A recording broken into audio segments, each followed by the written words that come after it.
जानकी राक्षसी घेरे में। राक्षसराज रावण के चले जाने के बाद भयानक रूप वाली राक्षसियों ने सीता को घेर लिया और उन्हें अनेक प्रकार से डराने धमकाने लगी। वे सीता की भर्त्सना करते हुए कहने लगी, हे मूर्ख भागिन, हे नीच नारी, तीनों लोकों और 14 भुवनों को अपने पराक्रम से पराजित करने वाले परम तेजस्वी राक्षसराज की शया प्रत्येक को नहीं मिलती। यह तो तुम्हारा परम सौभाग्य है कि स्वयं लंकापति तुम्हें अपनी अंशाइनी बनाना चाहते हैं।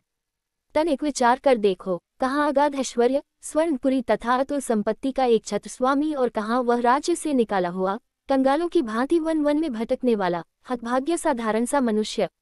सोच समझकर निर्णय करो और महाप्रतापी लंकाधिपति रावण को पति के रूप में स्वीकार करो। उसकी अर्धांगिनी बनने में ही तुम्हारा कल्याण है, अन्यथा राम के वियोग में तड़प तड़प कर मरोगी या राक्षसराज के हाथों मारी जाओगी। तुम्हारा यह कोमल शरीर इस प्रकार नष्ट होने के लिए नहीं है। महाराज रावण के साथ विलास भवन में जाकर रमन करो। महाराज तुम्हें इतना विलासमय सुख देंगे जिसकी तुमने उस कंगाल वनवासी के साथ रहते कल्पना भी नहीं की होगी। राक्षसियों की ये बातें सुनकर कमलनयनी सीता ने अश्रुपूर्ण नेत्रों से उनकी ओर देखकर कहा, तुम सबका यह लोक विरुद्ध एवं पापपूर्ण प्रस्ताव मेरे हृदय में क्षण मात्र को भी ठहर नहीं पाता।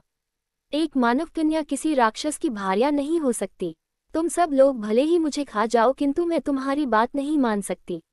मेरे पति दीन हो अथवा राज्यहीन, वही मेरे स्वामी हैं और मैं सदा उन्हीं में अनुरक्त हूँ तथा आगे भी रहूंगी।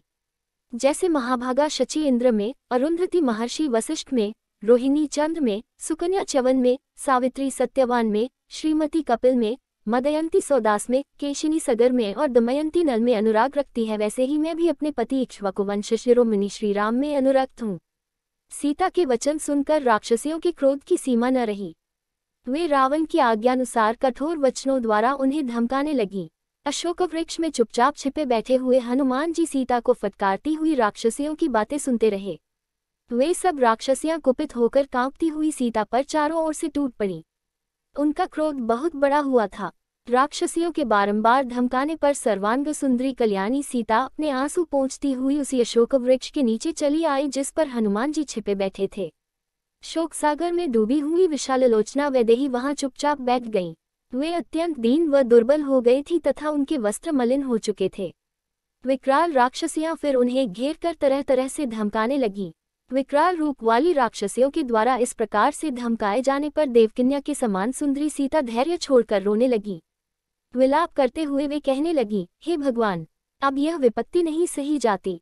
प्रभो, मुझे इस विपत्ति से छुटकारा दिलाओ या मुझे इस पृथ्वी से उठा लो। बड़े लोगों ने सच कहा है कि समय से पहले मृत्यु भी नहीं आती। आज मेरी कैसी दयनीय दशा हो गई है।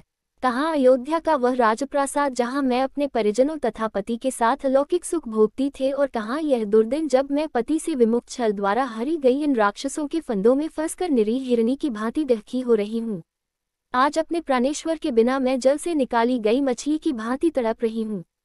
इतनी भयंकर वेदना सहकर भी मेरे प्राण नहीं निकल रहे हैं। आश्चर्य यह है कि मर्मांतक पीड़ा सहकर भी मेरा हृदय टुकड़े टुकड़े नहीं हो गया। मुझ जैसी अभागिनी कौन होगी जो अपने प्राणाधिक प्रियतम से बिछुड़कर भी अपने प्राणों को संजोए बैठी है।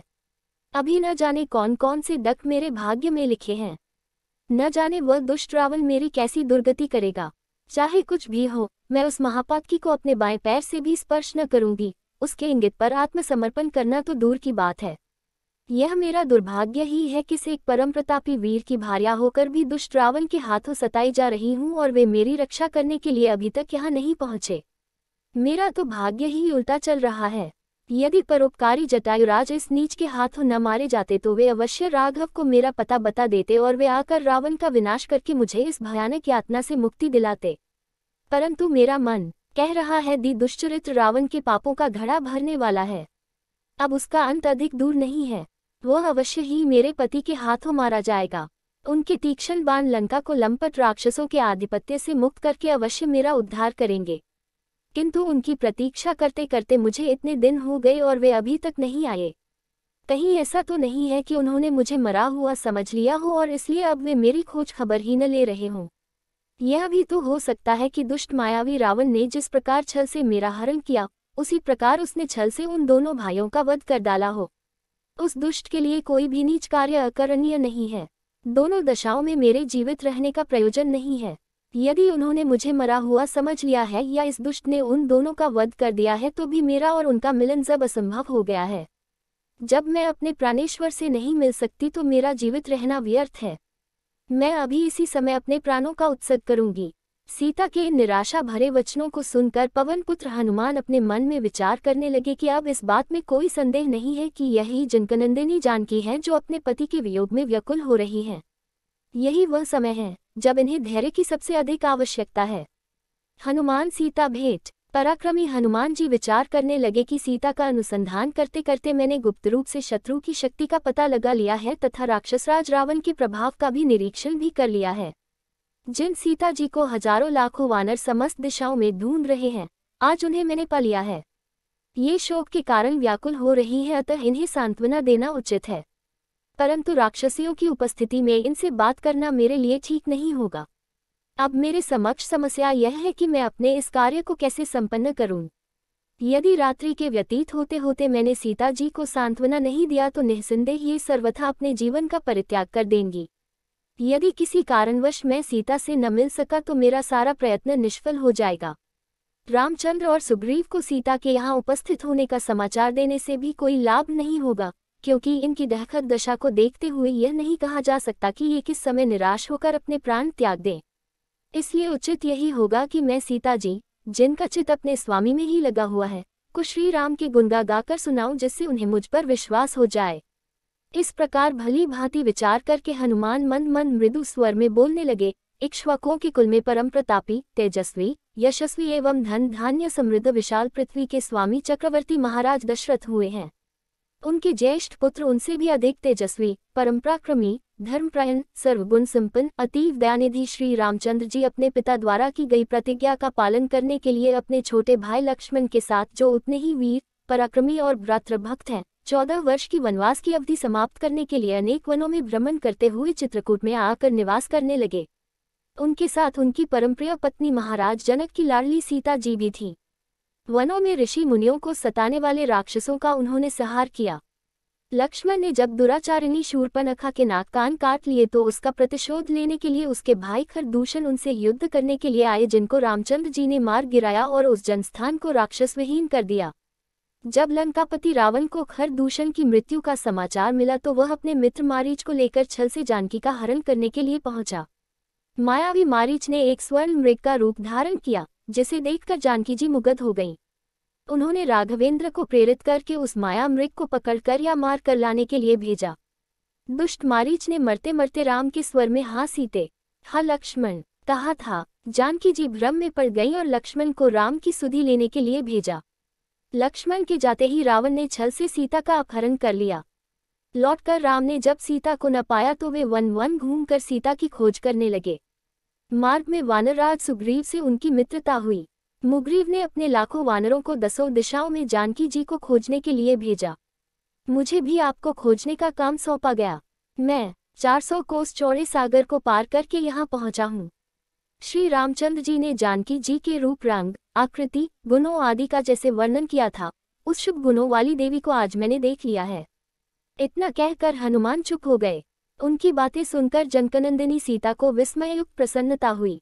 जब उन्होंने ऊपर नीचे तथा इधर उधर दृष्टिपात किया तो शाखा के भीतर छिपे हुए विद्युत पुंज के सामन अत्यंत पिंगल वर्ण वाले श्वेत वस्त्रधारी हनुमान जी पर उनकी दृष्टि पड़ी। स्वयं पर सीता जी की दृष्टि पड़ते देखकर मूंगे के समान लालमुख वाले महातेजस्वी पवन कुमार उस अशोक वृक्ष से नीचे उतर आए। माथे पर अंजलि बांध सीता जी निकट आकर उन्होंने विनीत भाव से दीनतापूर्वक प्रणाम किया और मधुर वाणी में कहा, हे देवी, आप कौन हैं? आपका कोमल शरीर सुंदर वस्त्राभूषणों से सुसज्जित होने योग्य होते हुए भी आप इस प्रकार का नीरस जीवन व्यतीत कर रही हैं। आपके अश्रु भरे नेत्रों से ज्ञात होता है कि आप अत्यंत दुखी हैं। आपको देखकर ऐसा प्रतीत होता है कि आप आकाशमंडल से गिरी हुई रोहिणी हैं। आपके शोक का क्या कारण है?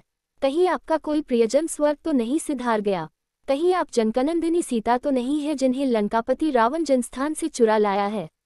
जिस प्रकार आप बार बार ठंडी सांसें लेकर हाँ राम पुकारती हैं, उससे ऐसा अनुमान लगता है कि आप विदेह कुमारी जानकी ही हैं। यदि आप सीता जी ही हैं तो आपका कल्याण हो। आप मुझे सही सही बताइए, क्या मेरा यह अनुमान सही है? हनुमान का प्रश्न सुनकर सीता बोली, हे वानरराज, तुम्हारा अनुमान अक्षरशः सही है। मैं जनकपुरी के महाराज जनक की पुत्री, अयोध्या के चक्रवर्ती महाराज दशरथ की पुत्रवधू तथा परम तेजस्वी धर्मात्मा श्री रामचंद्र जी की पत्नी हूँ। जब श्री रामचंद्र जी अपने पिता की आज्ञा से वन में निवास करने के लिए आए तो मैं भी उनके साथ वन में आ गई थी। वन से ही यह दुष्ट पापी रावण छलपूर्वक मेरा अपहरण करके मुझे यहाँ ले आया। वह मुझे निरंतर यातनाएं दे रहा है। आज भी वह मुझे 2 मास की अवधि देकर गया है। यदि 2 मास के अंदर मेरे स्वामी ने मेरा उद्धार नहीं किया तो मैं अवश्य प्राण त्याग दूंगी। यही मेरे शोक का कारण है। अब तुम मुझे कुछ अपने विषय में बताओ।